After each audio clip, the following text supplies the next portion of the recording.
A medida que la nación generaba más graduados con títulos avanzados que necesitaban trabajo, la infame ética laboral surcoreana empezó a tomar forma. Los grandes conglomerados, o chaebols, inculcaron una devoción inquebrantable a sus trabajadores durante el auge económico. Se trataba de una dedicación completa al éxito de la organización, no solo a tener un empleo. El trabajo se anteponía a la familia, la vida personal e incluso el tiempo libre. El empleo se convirtió en una forma de vida, con largas jornadas laborales, fines de semana y socialización como norma. Incluso hoy es habitual que los surcoreanos pasen el tiempo bebiendo con sus jefes, y salir de la oficina antes de que el jefe lo considere aceptable está fuera de toda cuestión. El resultado de esta intensa dedicación es que los surcoreanos trabajan ahora más horas que nadie en cualquier otra nación desarrollada. Esta ética del trabajo ha desempeñado un papel importante en el auge económico del país. Sin embargo, toda luz conlleva una sombra. Aunque el milagro coreano es impresionante, es importante reconocer el lado oscuro de esta ferviente búsqueda del éxito. El dominio de gigantescas empresas monopolizadas, apoyadas por el Estado, plantea interrogantes sobre las libertades individuales y la competencia.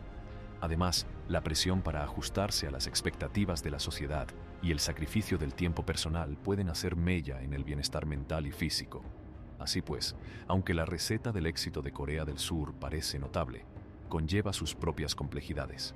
La combinación de conglomerados respaldados por el gobierno, una población altamente educada y una inquebrantable ética del trabajo ha traído innegablemente la prosperidad. Sin embargo, es crucial arrojar luz sobre los posibles inconvenientes y considerar un enfoque más equilibrado del trabajo y la realización personal.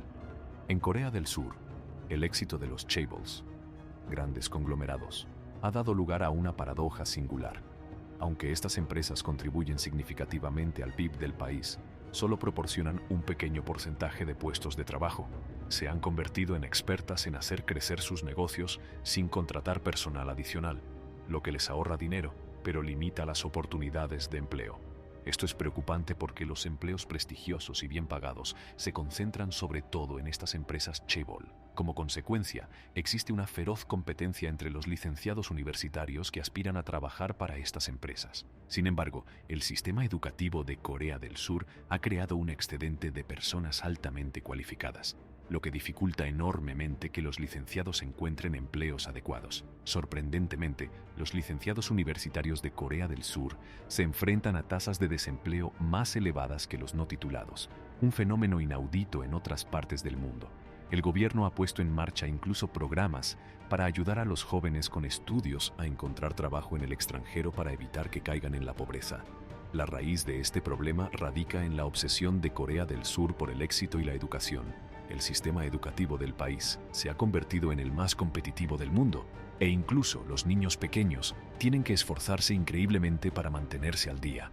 La educación privada se ha convertido en la norma, y las familias destinan una parte importante de sus ingresos a clases extraescolares. El gobierno ha tenido incluso que intervenir prohibiendo las clases particulares nocturnas para aliviar la carga de los niños coreanos. La economía surcoreana prospera, pero sus ciudadanos no se benefician de su sistema educativo. La inflación educativa, la escasez de puestos de trabajo y las culturas laborales jerárquicas dificultan la productividad y la felicidad. A pesar de la reputación del país por sus logros académicos, incluso los titulados superiores tienen dificultades para conseguir empleo, lo que provoca frustración y, como consecuencia de estos problemas sistémicos, Corea del Sur figura sistemáticamente entre las naciones más infelices del mundo.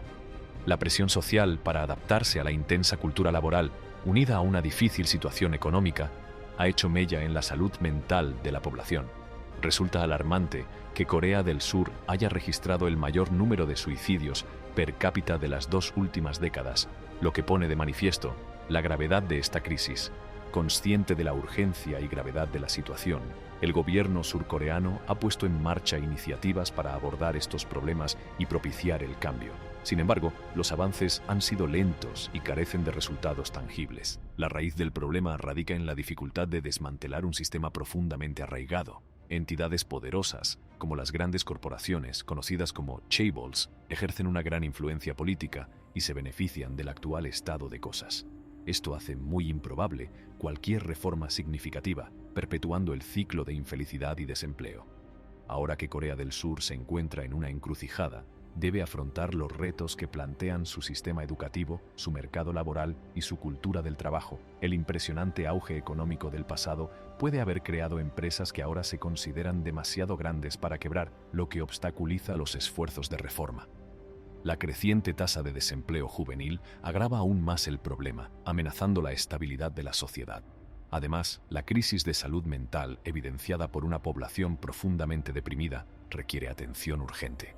Para remodelar el futuro, Corea del Sur debe abordar los problemas fundamentales, fomentando un entorno que valore tanto el trabajo duro como el inteligente.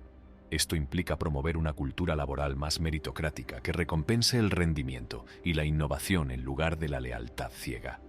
Al mismo tiempo, hay que esforzarse por diversificar la economía y crear oportunidades de empleo viables. Abordando estos retos de frente y fomentando un cambio en los valores sociales, Corea del Sur puede aspirar a un futuro más feliz y próspero para sus ciudadanos. Esto es todo por hoy. No olvides darle a este vídeo un pulgar arriba y suscribirte a nuestro canal. Gracias por verlo. Como consecuencia de la prolongada ocupación japonesa, Corea del Sur había sido suprimida a propósito y se le había negado el acceso a un empleo y una educación de calidad.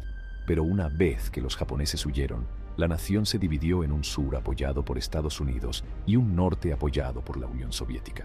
Poco después, el norte atacó al sur, desencadenando una terrible guerra que destruyó la economía y las infraestructuras del sur.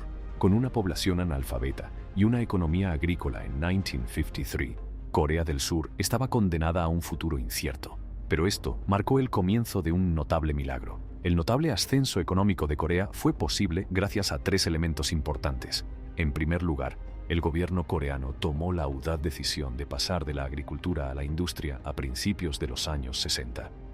Sin embargo, adoptaron una estrategia novedosa al decidir patrocinar solo determinadas empresas familiares conocidas como Chikiballs. A estas empresas se les permitió operar al margen de las normas establecidas porque recibieron una considerable ayuda gubernamental en forma de préstamos, subvenciones y ventajas fiscales.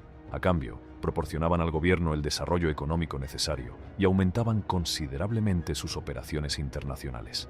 Estas bolitas fuertes empezaron a producir casi cualquier cosa que pudiera imaginarse, incluidos aparatos electrónicos, coches, televisores y más televisores.